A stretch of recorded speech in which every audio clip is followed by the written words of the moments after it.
48 గంటల తర్వాత నేనే ప్రత్యక్ష కార్యాచరణకు దిగి ఈ తిరువూరులో మద్యం లేకుండా చేసే బాధ్యత నాది.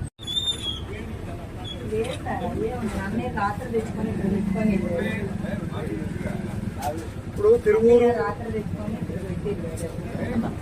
తిరువూరు పట్టణంలో అఫీషియల్గా 4 మద్య షాపులు ఉన్నాయి. నాకు వచ్చిన సమాచారం ప్రకారం ఒక 35 బెల్ట్ షాపులు ఉన్నాయి.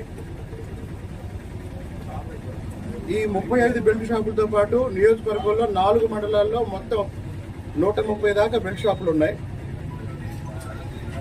ఇప్పుడు ఎదురుగా ఉన్న వైన్ షాప్ వాళ్ళు ఇక్కడ ఒక 5-6 బెల్ట్ షాపులు నడుపుతున్నారు. ముందు ఈ వైన్ షాపుని లైసెన్స్ క్యాన్సిల్ చేయాలి. ఆ తర్వాత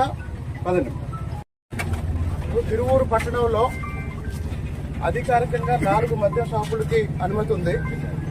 కానీ ఈ 4 మద్య షాపుల యజమానులు పట్టణంలో దాదాపు 35 నుంచి 40 బెల్ట్ షాపులు నడుపుతున్నారు.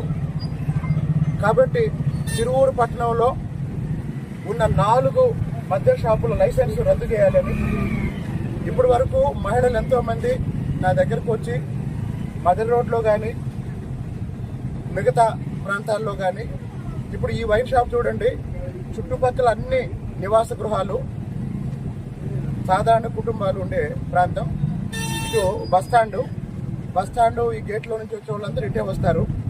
ఈ వైన్ షాప్ వల్ల ఉదయం నుంచే ఈ రోడ్డు మొత్తం తాగుబోతులు కూర్చొని వచ్చేపోయే వాళ్ళకి ఇబ్బంది కలిగిస్తున్నారు. దానికి తోడు తిరువూరు పట్టణంలో ఉన్న ఈ 40 బెల్ట్ షాపుల్ని తీసేయాలంటే ఈ 4 మద్య షాపులు ఎవరైతే ఉన్నారో ఈ 4 మద్య షాపుల లైసెన్స్ వెంటనే రద్దు చేయాలి.